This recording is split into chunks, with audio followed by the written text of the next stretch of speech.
Salutations, utopians. Hope all is well in your world. So, long day today. In terms of college football, I primarily watched the Michigan-Oklahoma game. Um, I launched a little bit of Archie today also, but uh, speaking of Texas, I want to recap that Thursday night game between the Cowboys. I think it was Thursday or Friday between the Cowboys and the Philadelphia Eagles. It was actually Thursday. First and foremost, the NFL has a sense of humor. The first touchdown of the year started off with a tush push, but it was against the Eagles, not from them. Dallas got a 1 yard run. Javonte Williams had two tutties at the goal line. Very productive, great promising start. Um, Eagles opening night, ring ceremony. Most of their offense returned. Um, Jalen Hurts, the face of the franchise, 2 rushing touchdowns. Can't recall if he threw one. There was an unusual weather delay that ended up saving the Cowboys and seizing some of the momentum. The score ended up being, I think, a 3-point differential, but it definitely wasn't an indicator of what actually happened. The Eagles were in the driver's seat for primarily majority of the game.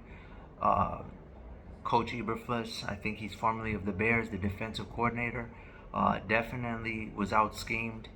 Not even having spies on both those rushing plays was just an absolute travesty. I'm not going to say I'm a huge fan, but I definitely believe I'm bullish on Schottenheimer as the head coach of the Dallas Cowboys.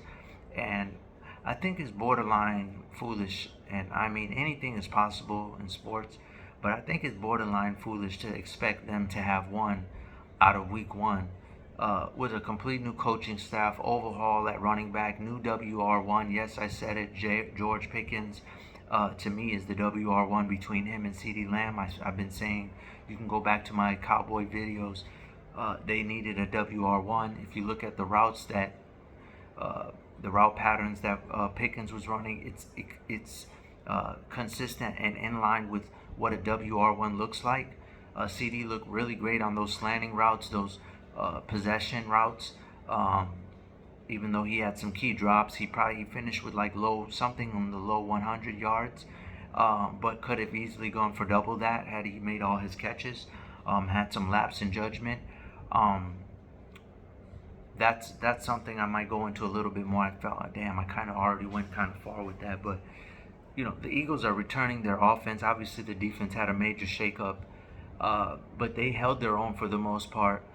They're bringing back same coaching staff overall, same offense overall.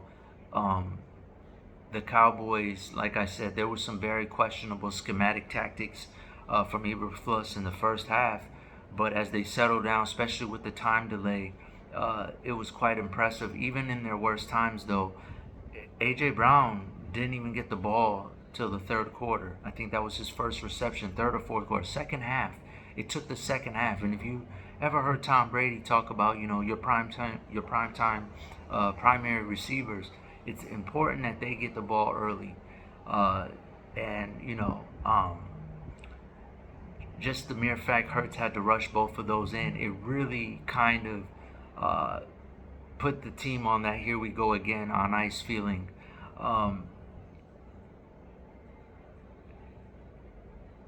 Saquon started to get loose after Jalen set the table, but Hurts was in his game managing bag. Second half, James Houston from Jackson State made some plays for the Cowboys. I think the Eagles only got I want to say 10 points maybe max. I know they got a field goal in the second half, but it kind of went. The Cowboys got their act together and they started looking like a real team. And I think that was the main thing with the new WR1, new coaching staff, new running backs. You can tell the Micah Parsons video, the Micah Parsons trade was like another move towards also cleansing the overall culture and what the Cowboys have been known for. People want to, oh, they still couldn't stop the run. Definitely they struggled against the run, but I felt like that was more schematic than it was actual personnel issues. It's easy to refer to Michael Parsons just because, it's great for the flash clickbait type of stuff, but ultimately I really don't think that had much to do with the issue that Dallas caused. Sure, they could have used a Micah, who can?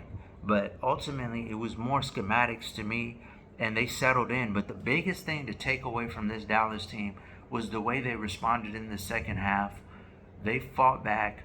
They made it interesting. That's what you want to see from a team. They rallied behind him, which I don't. They rallied behind their coach, which I don't remember quite well happening near the end last season. With all that happened with the previous regime, Mike McCarthy, I think it was, ironically, former Green Bay Packers head coach. So there's a rich history, obviously, between Green Bay and Dallas. And so I was just glad to see that. It's not about right now the beating the Eagles in week one. First of all, as you know, tables turn quickly. And first 5 to 6 weeks in football are not easy to judge, and so are not to be taken way too serious. So ultimately, I like what I seen from Dallas. I know it was pure domination, but you got to realize it's a big time rollout.